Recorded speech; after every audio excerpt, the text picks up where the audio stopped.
안녕하세요. 꿈 같은 인생을 살고 있는 40대 중반 사진 작가입니다.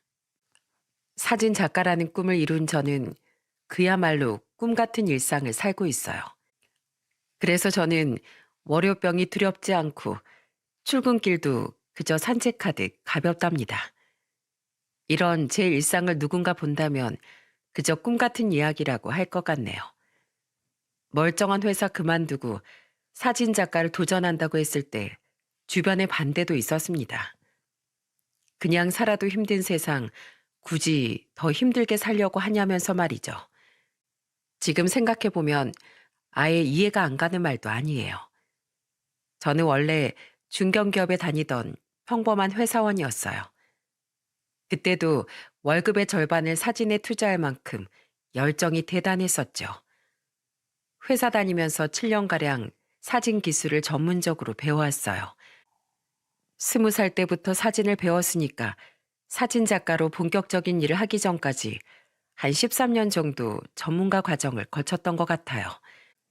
수업료도 꽤 비쌌고 장비들도 고가의 물건들이었어요. 그래도 그만큼의 돈과 시간을 투자할 만큼 저는 사진 찍는 일에 열정이 대단했습니다. 다들 주식 투자, 부동산 투자에 관심 쏟을 때 저는 카메라를 애지중지하고 있으니까 주변에서 걱정도 많았어요. 친구들은 저만 보면 그러다가 노총각으로 살게 될 거라면서 걱정 가득한 목소리로 말했습니다. 하지만 저는 그런 걱정에도 아랑곳하지 않았죠. 이런 취미도 이해해 줄 사람이 있을 거라고 믿었거든요. 그리고 정말 운명처럼 한 친구의 소개로 저는 한 여자를 만나게 된 겁니다. 그 당시 아내는 회사원이었지만 원래는 리포터로 일하고 있었다고 했습니다. 유명한 리포터는 아니었지만 시골 마을로 가서 어르신들과 음식을 소개하는 그런 방송을 맡았다고 했어요. 그러다가 리포터 일을 그만두고 회사에 취직하게 된 거죠. 아내도 평범한 인생을 살았던 게 아니다 보니까 저의 꿈을 누구보다 가장 잘 이해해 주던 사람이었어요. 아내는 제가 사진을 공부한다고 하니까 놀란 목소리로 말했습니다. 회사 다니면서 취미 생활까지 하는 거 쉽지 않을 텐데 정말 대단하세요. 얼마나 하셨어요? 지금은 거의 한 9년 차 됐어요. 열정이 정말 대단하세요. 저는 꿈 포기하지 않고 계속 도전하는 사람들이 정말 대단한 사람들 같아요. 꿈을 품고 사는 사람은 늙지 않는다고 하잖아요. 처음으로 제가 배우는 사진을 자랑스럽게 봐준 사람이었습니다. 가치관이 비슷했던 저흰 자연스럽게 연인으로 발전할 수 있었어요. 그리고 연애를 1년 정도 하다가 저희는 결혼까지 꼴이 날 수 있었답니다. 제 나이 30에 가정을 꾸린 저는 참 행복했어요. 그때는 중견기업에 다니고 있었기 때문에 모든 생활이 안정적이었죠. 심지어 장모는 제가 처가에 가면 늘 하나라도 더 챙겨주려고 하셨어요. 오랜만에 처가에 왔으면 이 정도 먹어야지. 내가 추어탕 한 솥을 끓여놨으니까 많이 먹어. 장모님, 너무 많아요. 장모님도 좀 드세요. 난 시골에서 매일같이 몸보신하고 사는데 뭘 또 먹어. 우리 사위 이렇게 먹는 것만 봐도 내 배가 부르니까 어서 먹어. 장모는 저만 보면 한 그릇이라도 더 주려고 했어요. 특히 마을 이장이었던 장인 때문에 동네에서 장인과 장모는 마당발이었죠. 그래서 처가에 내려가면 동네 사람들과 마주쳤을 때 꼭 인사를 했었어요. 그러면 옆에 있던 장모는 마주친 동네 이웃 주민에게 절 소개하면서 말했습니다.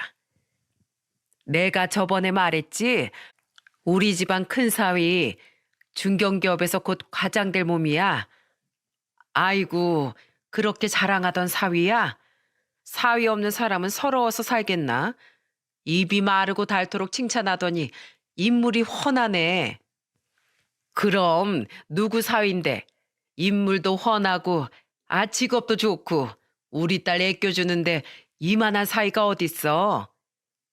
장모는 누굴 만나도 늘 제 자랑을 늘어놨어요. 그래서 제가 정말 처가에만 가면 어깨가 으쓱할 정도였죠. 절 이렇게 아껴주고 위해주시는 만큼 처가에 잘하고 싶었어요. 충청도 군단위 마을에서 두 분은 농사를 짓고 계셔서 저는 농번기에 일꾼을 자처했습니다. 장인은 그런 저를 보면서 미안한 목소리로 말하셨어요. 일주일 내내 일하다 왔으면서 왜 여기까지 와서 일하겠다고 나서 시골 왔으면 그냥 좀 쉬지. 아니에요. 오늘은 저도 일하려고 온 거예요. 아버님 일하시는데 저 혼자 쉬어서 뭐해요. 오늘 일 얼른 끝내고 저랑 같이 장기 한 판 두시죠. 그거 좋지. 사위가 든든하니까 걱정이 없어. 난 자네만 믿어. 걱정 마세요. 저만 믿으세요. 제가 이렇게 보여도 학교 다닐 때 운동 좀 했어요. 농번기 때는 일손이 부족했기 때문에 저는 일꾼을 자처했습니다. 그 덕분에 처가에서 저는 든든한 큰 사위로 자리매김하고 있었어요. 제가 장인을 도와 일하고 있으면 더운 여름엔 장모는 아내와 같이 새참을 만들어와 저를 보며 말했습니다. 시원하게 콩국수 먹고 일해. 자네가 콩국수 좋아하지? 네, 전 장모님이 해주신 콩국수가 제일 맛있는 것 같아요. 뭘 해줘도 잘 먹으니까 내가 해줄 맛이 나네. 이렇게 반응이 좋으니까 계속 좋은 것만 해 먹이고 싶어. 장모는 늘 좋은 음식이 있으면 저한테 제일 먼저 해주고는 했어요. 제가 뭘 해도 늘 기특하게 봐주시고 예뻐해 주시는 장모 덕분에 저도 처가 일만 생기면 발벗고 나섰죠. 그러다 결혼 1년 차 아이가 생겼고 아내는 회사를 그만두게 됐어요. 처가 시댁이 멀리 있었기에 아이를 봐줄 사람이 없었거든요. 그래서 아내가 전업주부로 아이를 키우게 됐을 때 장모는 미안한 목소리로 말하기도 했습니다. 내가 농사일만 안 했어도 손녀딸을 돌봐줬을 텐데 도움이 안 돼서 미안해. 그런 소리 하지 마세요. 저희가 키워야죠. 난 그래도 자네가 번듯한 직장 다니면서 우리 딸이랑 잘 살아줘서 고맙네. 난 자네가 너무 잘 살아줘서 고마워. 앞으로도 이렇게 우리 딸이랑 사이좋게 살아. 없는 살림에 우리 딸이 고생 많이 했어. 자네도 자식 키워보면 내 마음 알 거야. 당연하죠. 장모님 마음 다 알아요. 이제 아이도 생겼으니까 더 잘 살게요. 장모는 대신 손녀를 봐주고 싶어 했지만 저희 집 근처로 오긴 힘든 상황이었습니다. 하지만 저는 그런 장모의 마음만으로도 너무 감사했어요. 장모는 농사를 지어서 자식들을 키운 만큼 늘 자식들이 잘 살기를 바랬습니다. 세상의 부모 마음이 다 같은 거 아니겠습니까? 저도 장모의 바람대로 아내와 자식을 책임지면서 정말 잘 살 자신이 있었어요. 아내도 그런 저를 누구보다 믿어준 사람이죠. 그러다가 제 아이가 두 돌이 지났을 때 저는 아내한테 진지한 목소리로 미래에 대해 의논했어요. 여보, 나 회사 그만둘까? 갑자기? 회사 그만두면 뭐 하려고? 이직하려는 거야? 그런 건 아니고 사진관을 차려보면 어떨까? 나 사진 배운 지도 이제 13년 차고 정말 잘할 자신도 있어. 당신도 알잖아. 나 사진 공부 엄청 오래 해왔고 얼마나 좋아하는 일인지 알잖아. 그렇긴 한데 당신 정말 잘할 수 있겠어? 아내는 제 말에 걱정하는 눈으로 바라봤습니다. 솔직히 2살 된 딸이 있으니까 아내도 처음엔 걱정스러웠을 것 같았어요. 식당을 한다고 해도 걱정될 판에 사진관을 하겠다고 하니까 걱정스러울 수밖에 없었을 겁니다. 하지만 저는 그런 아내의 걱정에도 자신만만하게 말했어요. 걱정 마. 나 정말 누구보다 사진관 잘 이끌어갈 수 있어. 그리고 정 어렵다 싶으면 내가 카메라를 팔아서라도 당신이랑 우리 딸 안 굶길게. 당신이 카메라를 팔아서 먹여 살리겠다고? 그래. 사진관 쫄딱 망하면 내가 가진 거 다 팔아서 먹여 살릴게. 나 정말 처자식 굶기지 않을 자신 있어. 그런 각오면 한번 해봐. 좋아하는 일이고 오랫동안 배워온 일이니까 꼭 해봐야지. 대신에 이 길이 아니다 싶으면 포기하는 거다. 알겠지? 정말? 나 정말 그럼 내 이름으로 사진관 차리는 거야? 그래. 13년이나 갈고 닦은 실력 어디 제대로 한번 발휘해봐.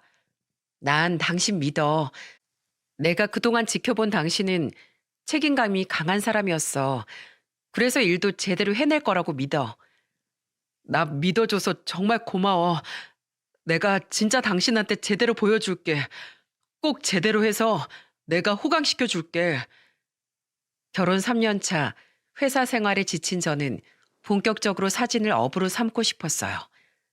그래서 아내한테 진지하게 미래에 대해 의논했고 아내는 그런 저의 제안을 흔쾌히 허락해 줬습니다. 그렇게 저는 아내의 지지와 응원 속에 사진관을 차리게 됐어요. 회사에서 주어진 일만 할 때보다 훨씬 살아있는 느낌이 들었죠. 그런데 제가 사진관을 시작했을 때 모든 게 순탄했던 건 아니었어요. 특히 생각지도 못했던 장모의 반대에 저는 깜짝 놀랐었죠. 제가 회사를 그만두고 사진관을 차렸다는 소식을 들은 장모는 저한테 전화해서 화부터 냈어요. 자네, 회사를 그만뒀다는 말이 사실이야? 네, 그렇게 됐습니다. 제가 주말에 내려가면 다 설명드리려고 했어요. 설명은 무슨 설명? 애도 있는 사람이 어떻게 회사를 그만둬? 둘 다 아무것도 안 하고 어떻게 애를 키우겠다는 거야? 아무것도 안 하는 게 아니에요. 저희 같이 사진관을 운영하기로 했어요. 우리 딸 행복하게 해준다더니 자넨 그런 꾸준히 시키려고 결혼한 거야? 총각도 아니고 이제 와서 무슨 꿈 타령이야? 입장 바꿔서 생각해봐. 내가 지금 이 상황에 화 안 나게 생겼는지. 어느 정도 난관을 예상하긴 했지만 장모의 반대는 생각도 못했어요. 하지만 그런 장모 입장을 완전히 이해 못하는 것도 아니었죠. 제가 아무리 13년을 공부했다고 해도 어른들이 볼 때는 안정성이 없는 일이니까 당연한 반응이라고 생각했습니다. 그래서 저는 침착한 목소리로 장모를 설득해 보려고 했어요. 장모님이 어떤 점을 걱정하는지 충분히 압니다. 조금만 기다려주세요. 저 잘할 수 있어요. 자네가 뭐 이팔 청춘이야? 세상이 그렇게 만만한 줄 알아? 그런 게 어디 마음처럼 쉬운 줄 아냐고. 이번 일로 자네한테 아주 크게 실망했어. 더 듣고 싶은 말도 없으니까 끊겠네. 저의 어떤 말에도 장모는 좀처럼 절 믿어주지 않았어요. 그날 이후 장모는 절 대하는 태도가 180도 달라진 겁니다. 솔직히 양가 어른들의 반대도 예상은 했지만 장모만큼 심하지 않았어요. 특히 저희 부모님도 걱정하시다가 개업한 사진관을 보고 생각을 바꾸기도 하셨거든요. 어머니는 사진관을 둘러보시고 저를 응원하는 말을 해주셨습니다. 내가 걱정한다고 달라지겠어? 이제 와서 주변 말에 흔들리지 말고 하기로 했으면 잘해봐. 그게 널 믿어준 마누라한테 보답하는 길이야. 네, 걱정 마세요. 가장답게 열심히 끌어가 볼게요. 중견기업에 다니다 그만둔 아들이 어머니 입장에서는 얼마나 걱정스러우셨겠어요. 아마 주변에서 제가 결혼 3년 만에 회사를 그만두고 사진관을 차릴 거라고 아무도 예상 못했을 겁니다. 그래서 양가 어른들의 걱정도 당연하게 생각했죠. 하지만 이미 마음먹은 일이니까 다들 응원해주는 분위기였어요. 하지만 장모는 정말 완강했습니다. 제가 사진관을 차렸을 때 아내는 장인과 장모를 초대까지 했었어요. 그런데 그 자리엔 장인만 와주셨더군요. 장인은 저를 보시더니 어색한 목소리로 말하셨습니다. 자네 장모가 피곤하다고 해서 나 혼자 왔어. 죄송합니다. 제가 면목이 없습니다. 미안할 게 뭐가 있어. 자식들은 자식들 인생 알아서 살게 둬야 하는 건데 자네 장모가 워낙 자식이라면 끔찍하게 아껴서 그래. 나도 걱정스럽긴 했는데 자네가 성실하니까 잘할 거라고 믿네. 잘할 거지? 그럼요. 걱정 마세요, 장인어른. 그래. 그래도 이렇게 와서 보니까 잘 해놨네. 온 김에 나도 사진 한 방 찍고 갈까? 당연하죠. 제가 한 방 제대로 찍어드리겠습니다. 장인은 저를 걱정하기도 했지만 한편으론 아들 같다면서 응원해 주셨어요. 하지만 좀처럼 장모는 좋게 봐주시지 않았습니다. 한동안 저와 아내한테 연락조차 안 하시길래 아내와 같이 처가댁으로 갔어요. 그런데 장모는 제가 아내와 함께 들어왔는데도 아예 못 본 사람처럼 대하는 겁니다. 심지어는 신발장에 있는 제 신발을 보더니 장모가 화를 내면서 신발을 발로 차면서 소리치기까지 했어요. 이거 뭐야? 누구 신발인지 신발까지 아주 꼴보기 싫어. 장모가 제 신발까지 발로 차는 걸 보고 아내가 깜짝 놀라 장모를 말리면서 말했습니다. 엄마, 뭐 하는 거야? 왜 사람 신발을 발로 걷어차? 괜히 신발장만 차지하고 꼴 보기 싫어서 찼다. 왜?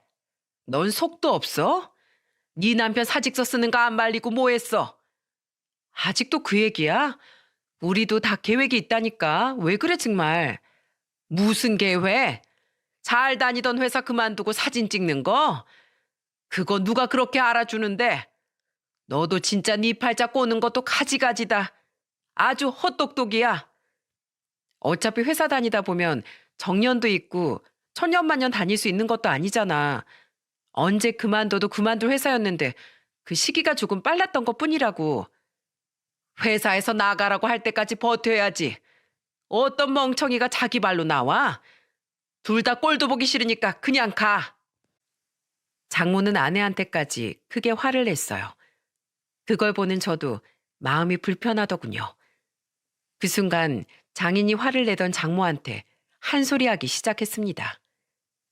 당신 그만 못해? 왜 자꾸 애들 선택해 뭐라고 하는 거야? 그냥 믿고 응원해 주는 것도 부모 몫이야. 속상해서 그래요. 속상해서. 우리 딸 개고생할까 봐 속상해서 그런다고요. 이제 시작하는 애들한테 괜히 초치는 소리 하지 마. 아직 망한 것도 아닌데 왜 지레 걱정이야? 걱정도 정도 것이지. 그냥 애들 믿고 냅둬. 장인의 말에 장모는 아예 방으로 들어가 버리는 겁니다. 그때부터가 시작이었던 것 같아요. 아예 장모는 저만 보면 걱정인지 안달인지 모를 말들을 쏟아내기 시작했어요. 심지어 전화까지 해서 저를 무시하는 날도 늘어만 갔죠. 저는 장모 전화에 깜짝 놀랐던 적이 있었는데 정말 상상도 못한 요구를 하는 거예요. 아침에 사진관 문을 열고 청소하고 있는데 장모한테 전화가 왔더라고요. 별 의심 없이 전화를 받았는데 장모는 날이서 목소리로 말했습니다. 자네 지금 뭐 하나? 저 이제 막 사진관 문 열고 청소 중인데요. 무슨 일 있으세요? 그놈의 사진관 누가 온다고 바쁜 척이야. 우리 집 좀 와서 변기 좀 뚫어. 어차피 할 일도 없잖아. 네? 지금요? 저도 일을 해야죠.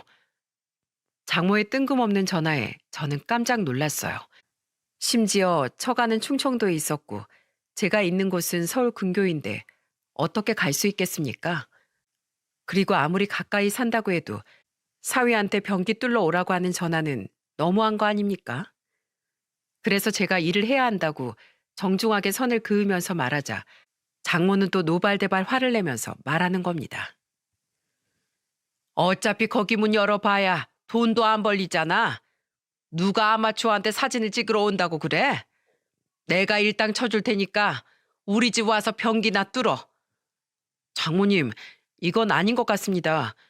제가 하는 일 못마땅해 하시는 건 아는데 이러시면 안 되죠. 제 일도 존중해 주세요. 뭐야? 꼭 실력도 없는 것들이 조금만 무시해도 난리를 쳐요. 자존심만 부린다고 돈이 벌리겠어? 일당 쳐준다는데 왜 못와? 돈이 문제가 아니라 이건 도가 지나치시잖아요. 장모님이 편찮으시다고 했으면 저 바로 갔을 겁니다. 하지만 이건 좀 아닌 것 같네요. 이만 끊겠습니다. 저는 속상하기도 하고 원망스러운 마음에 장모 전화를 끊어버렸어요. 솔직히 장모가 아프다고 했으면 저도 달려갔을 거예요. 하지만 변기가 막혔다고 전화까지 한다니 정말 기가 막혔죠. 그래도 제가 정중하게 말하면 장모도 조금은 이해해 줄 거라고 믿었어요. 하지만 장모는 정말 끝을 모르고 날이 갈수록 저를 압박해 오기 시작했습니다. 그래도 장모를 이해해 보려고 했지만 장모 생신날 아내와 같이 처가에 갔다가 정말 혀를 내둘렀네요. 아내와 같이 장모 생신이라 선물의 용돈까지 준비해서 갔습니다. 그런데 장모는 저희 부부가 내민 선물을 받자마자 구석으로 밀어두더니 비아냥거리면서 말하더군요. 돈도 없으면서 뭐하러 이런 걸 사와? 너희들 나한테 손 벌리려고 온 거야? 장모는 좋은 마음으로 준비한 선물마저 안 좋게 생각했어요. 그래서 저는 해명을 하려고 장모한테 억울한 목소리로 말했습니다. 장모님, 그런 거 아니에요. 오늘 장모님 생신이라 저희가 준비한 거예요. 무슨 선물? 이런 거 주려거든 그냥 회사로 다시 들어가. 난 이런 거 다 필요 없어. 예전처럼 회사를 가든지 아니면 기술이라도 배워. 사진도 기술이에요. 전문적으로 13년 동안 배웠고요. 나름 손님도 조금씩 늘고 있어요.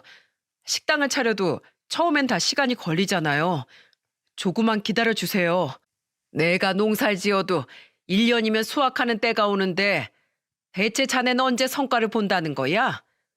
자네 하루에 얼마나 버나? 벌이가 시원찮으면 그냥 여기 내려와서 농사나 지어. 사람이 말이야. 피땀 흘려서 돈 벌 생각을 해야지. 가게 차려놓고 사진기나 만지작거리고 있으면 돈이 되겠어? 농번기에 내려와서 농사일이나 돕던지 해. 그때 제가 사진관을 개업한 뒤 만 1년이 돼가고 있었어요. 그런데 장모는 그때까지도 제가 하는 일을 못마땅해 했죠. 나름대로 자리를 잡아가고 있었지만 장모 눈에는 그럴듯해 보이지 않았던 겁니다. 그래서 저는 장모한테 진지하게 말했어요. 장모님이 보시기에 아직도 불안해 보일 수는 있지만 지금 자리 잡고 있어요. 그리고 생각보다 반응도 좋아서 잘 운영하고 있어요. 지금 반응 좋다고 천년만년 갈 것 같아? 왜 자꾸 비현실적인 소리만 해? 번듯한 사업도 아니잖아. 일당 쳐줄 테니까 내려와서 농사나 도와. 일손도 딸리는데 시간 남아도는 자네가 와서 도와. 그 순간 아내는 장모의 말에 참다 못해 화를 내기까지 했어요. 엄마 진짜 너무한다. 처음엔 엄마가 나 걱정하는 거니까 나도 이해해 보려고 했어. 근데 이건 그냥 망하라고 고사 지내는 거 아니야? 이젠 이해해 줄 때도 됐잖아. 넌 사진관에서 네 남편이랑 그 고생을 하면서도 그런 말이 나와? 돈도 쥐뿔도 안 되는 봉사는 왜 그렇게 나가는 거야? 둘 다 미친 거 아니야? 누가 고생을 해? 내가? 난 너무 재밌어. 예전에 리포터 하던 시절도 생각나고 즐겁게 잘 살고 있다니까. 니들이 진짜 보릿고개 때처럼 어려워봐야 내 말을 알아듣지. 지금이야 니들이 그러고 있지. 자식 좀만 더 커봐. 숨만 쉬어도 다 돈이야. 됐어. 우리가 그냥 당분간 안 올게. 난 이제 엄마한테 이해시킬 자신이 없어. 다 널 생각해서 하는 소리야. 정신 차려. 아내는 결국 장모 생일에 처가를 박차고 나와버렸어요. 그리고 정말 한동안 처가 근처도 안 가더군요. 저는 그런 아내한테 너무나 미안했습니다. 평생 행복하게 해주겠다는 약속을 하면서 결혼했는데 처가 등지게 만든 것 같아 미안했어요. 그래서 아내한테 미안한 목소리로 사과를 하기도 했습니다. 여보, 미안해. 내가 부족해서 장모님이랑 괜히 싸울 일만 만든 것 같네. 당신이 왜 미안해?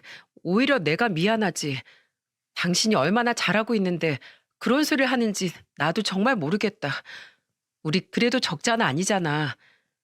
장모님 눈엔 줄 서는 식당을 하는 것도 아니니까 아마 걱정이 있으시겠지.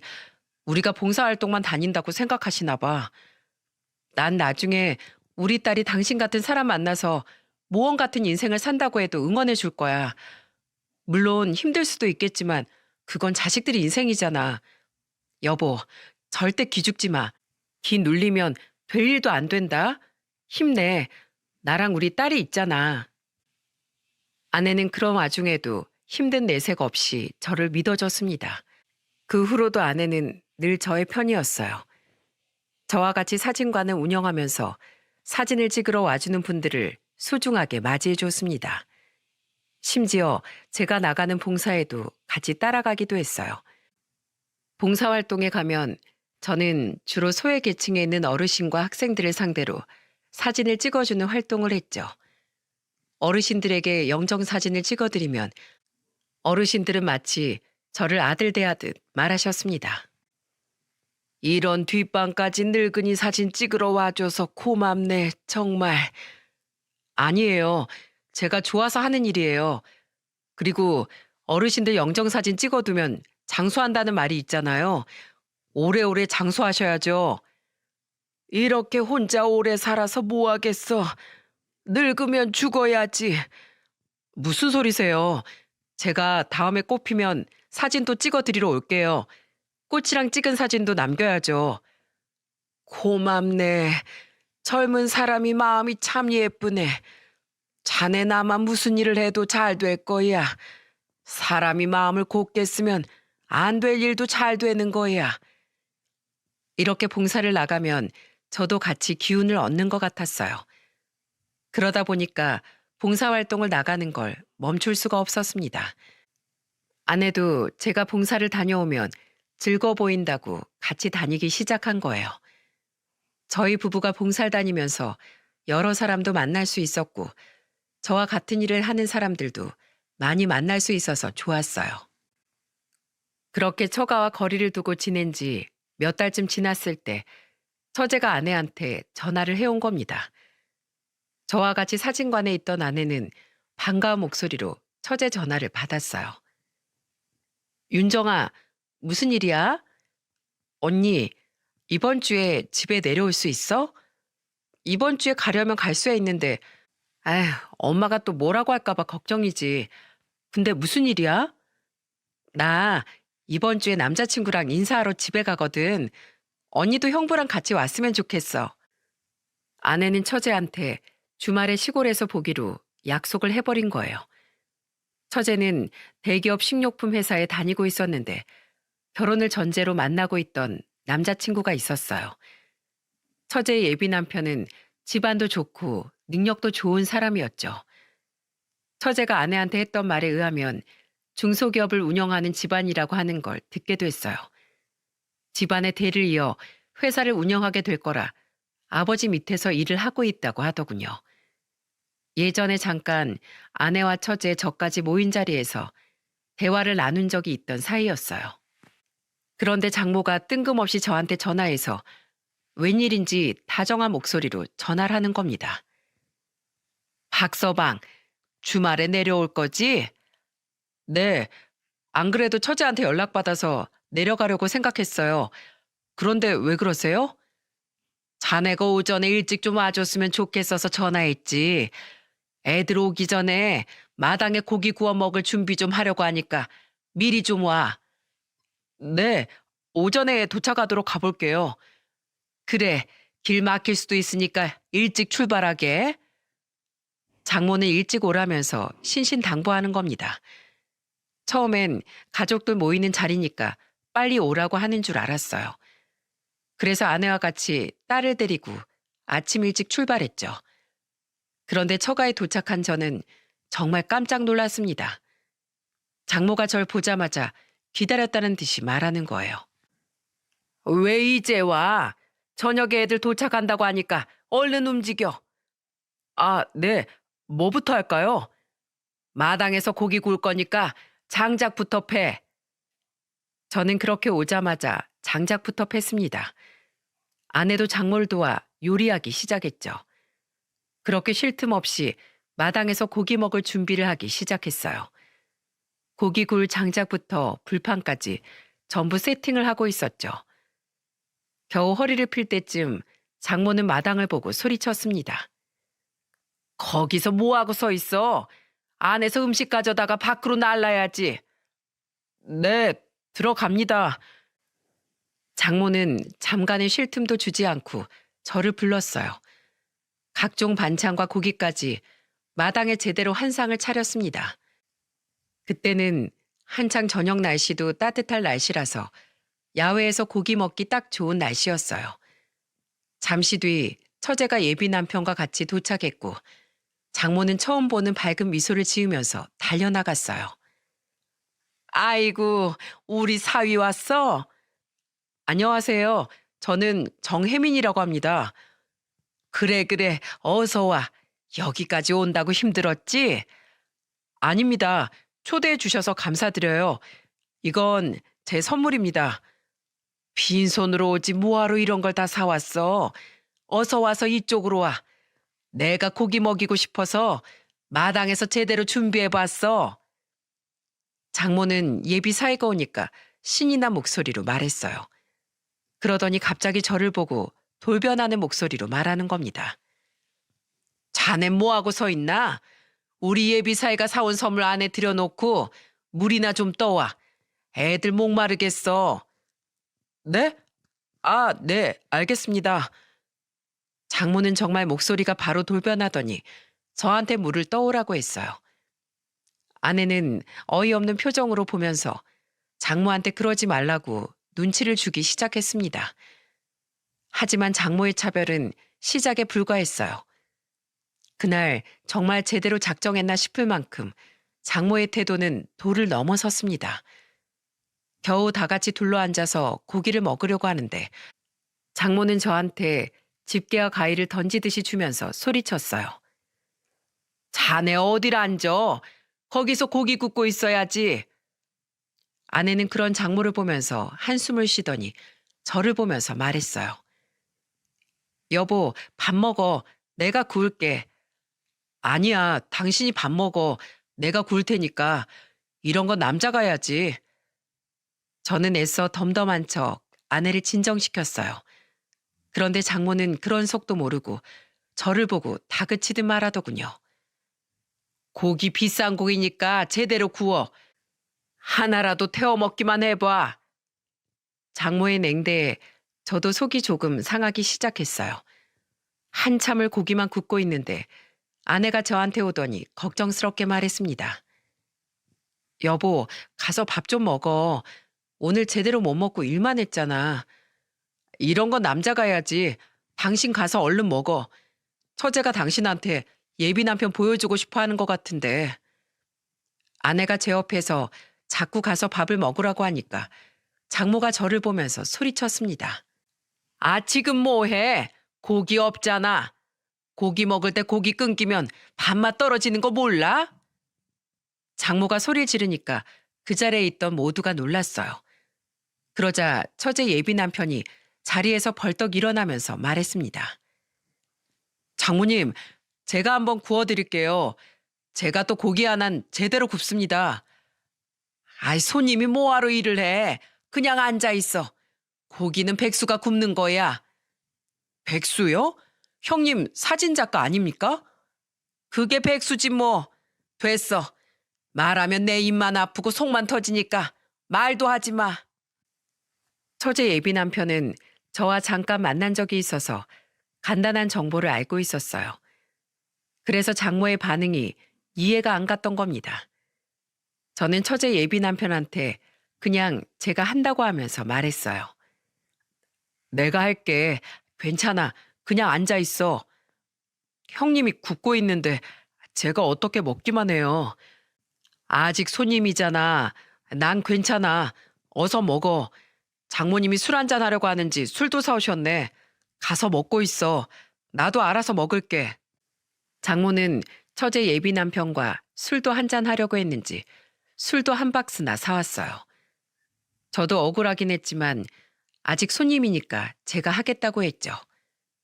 그런데 장모는 제가 사이가 아니라 일꾼쯤으로 생각하는 것 같았어요. 저를 완전 사이가 아니라 집사 부르듯이 부르더라니까요. 심지어 술이 한두 잔 들어가니까 장모는 제가 있는 쪽으로 소리를 치면서 말하는 겁니다. 이게 뭐야? 고기 탔잖아. 이걸 지금 먹으라고 구운 거야? 아, 정말요? 탄 거 먹고 암 걸리면 자네가 책임질 거야? 자넨 대체 잘하는 게 뭐야? 회사도 못 다녀. 고기도 못 굽는데 사진은 제대로 찍고 살겠어? 하여튼 제대로 하는 게 하나도 없어.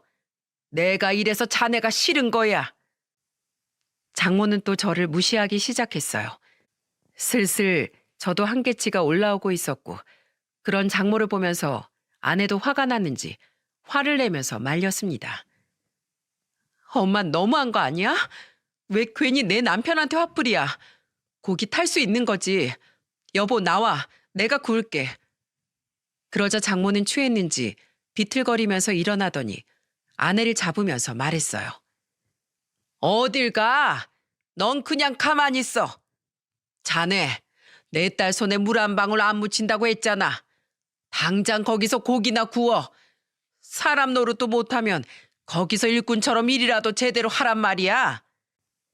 사람 노릇 못한다면서 젓가락을 들고 저를 손가락질하는 장모의 모습에 저는 참았던 화가 터지고 말았습니다. 그래서 들고 있던 집게를 내려놓고 장모를 보며 소리쳤어요. 장모님, 진짜 너무하신 거 아닙니까? 저도 사람입니다.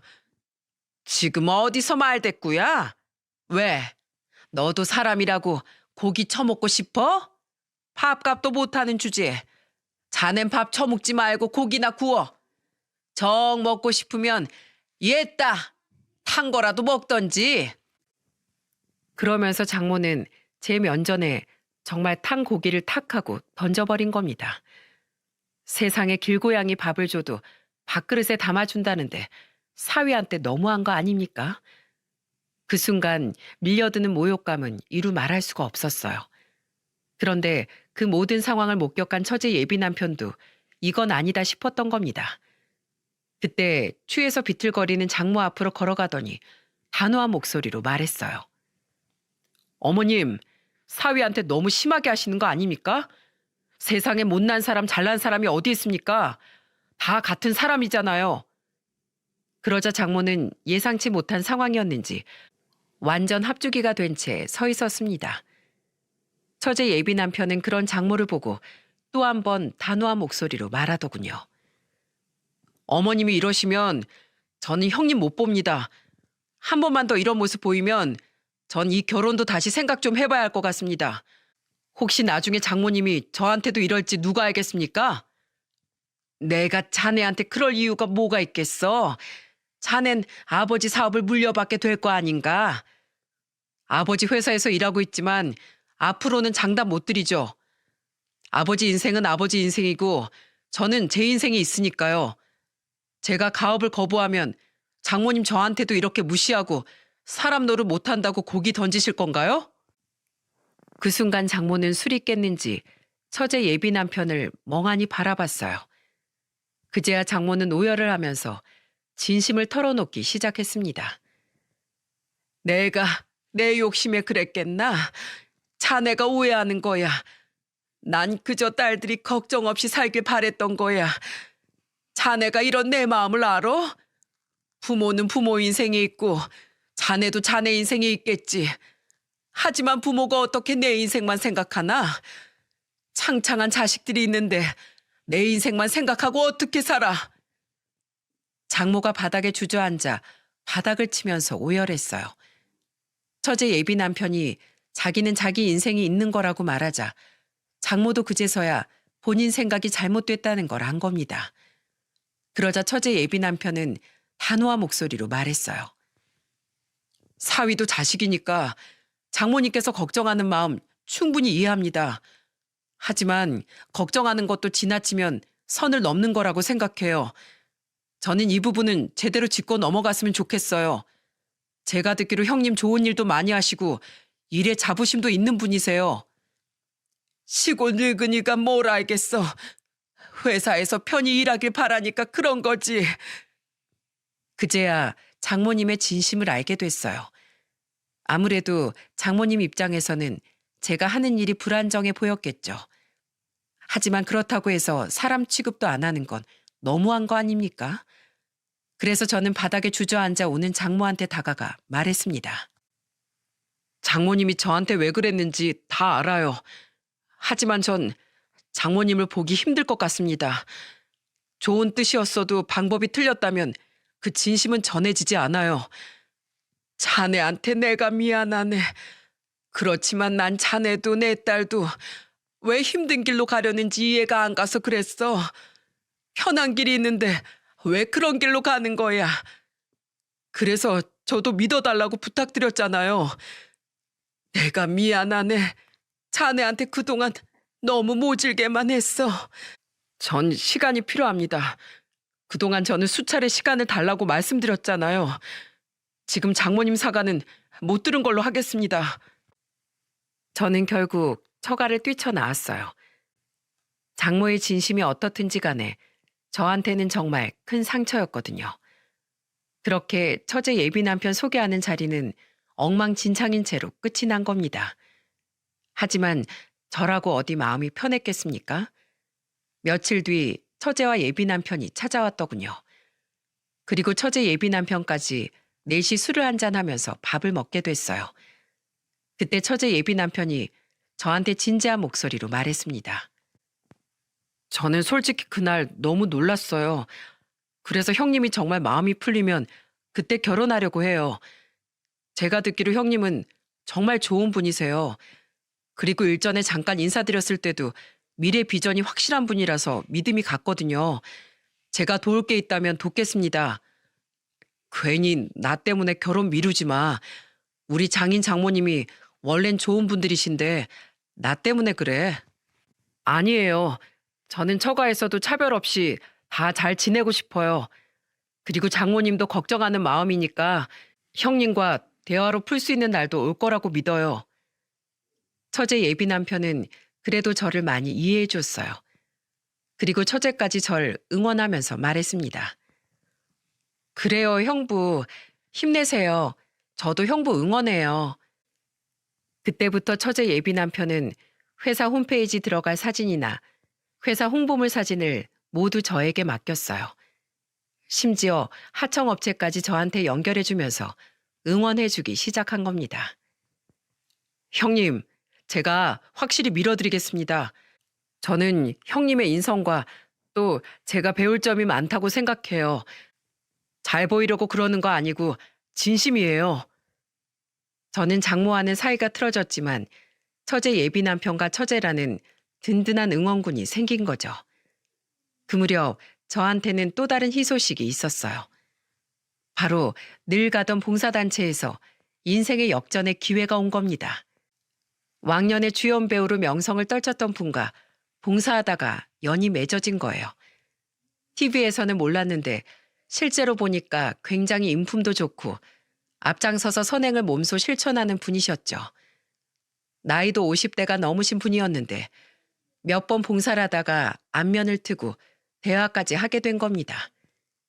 저를 좋게 보시고 한 명, 두 명 연예계 쪽 관련된 분들을 소개시켜주기 시작했죠. 그리고 그때부터 제 인생이 바뀌기 시작한 거예요. 작은 사진관을 운영하던 전 가게를 확장해서 스튜디오처럼 넓히게 됐어요. 왜 그랬는 줄 아십니까? 바로 제가 연예인들 화보부터 영화 포스터 사진까지 작업하게 되면서 정말 연예계 쪽으로 왕성하게 활동하게 된 겁니다. 평판이 점점 좋아지면서 사진 찍고 받는 수당이 점점 높아져 갔어요. 제가 어깨에서 입지를 다져가니까 처제는 저한테 장난스러운 목소리로 말했습니다. 형부, 너무 유명해져서 나중에 우리 애기 돌사진 촬영도 못 해주시는 거 아니죠? 에이, 내가 처제 가족 사진은 책임져야지. 그럼 전 형부만 믿을게요. 처제는 제가 장모와 사과하길 기다리다가 결국 먼저 결혼식을 올리게 됐어요. 하지만 저는 그때까지도 장모와 어색한 사이로 지냈죠. 명절에도 가볍게 인사만 하고 긴 대화를 나누지 않았어요. 그렇게 2년 뒤 저는 한 잡지사와 인터뷰를 하게 됐죠. 그리고 제 사진과 인터뷰가 실린 잡지를 들고 장모님을 찾아갔습니다. 제가 먼저 장모를 찾아갔어요. 제가 갑자기 연락도 없이 처가에 오자 장모는 귀신이라도 본 듯 달려나왔습니다. 그리고 장모는 저를 보고 어쩔 줄 모르며 묻더군요. 자네 왔나? 네, 저 오늘 장모님이랑 술 한잔 하러 왔습니다. 그래, 안으로 들어오게. 그렇게 저는 장모와 술을 마시기 시작했어요. 그때 저는 장모 앞에 잡지를 내밀면서 말했습니다. 제가 꼭 성공한 모습 보여드린다고 했죠? 이젠 좀 믿으시겠어요? 내가 미안하네. 내가 몰라도 너무 몰랐어. 자네랑 어색하게 지내다 보니까 자네가 그동안 나한테 어떤 사이였는지 알았네. 자넨 늘 내가 힘들까봐 아무 조건 없이 우릴 위해줬는데 내가 너무 내 고집만 부렸어. 저는 정말 장모님 말이 아직도 비수처럼 박혀 있어요. 미안하네. 내가 속지 않은 마음으로 갚을게. 내가 큰 사이한테 몹쓸 짓 했네. 저 인터뷰에 장모님 얘기도 했어요. 저한테 채찍을 주시는 분이라고요. 앞으로는 제가 가는 길도 좀 응원해 주세요.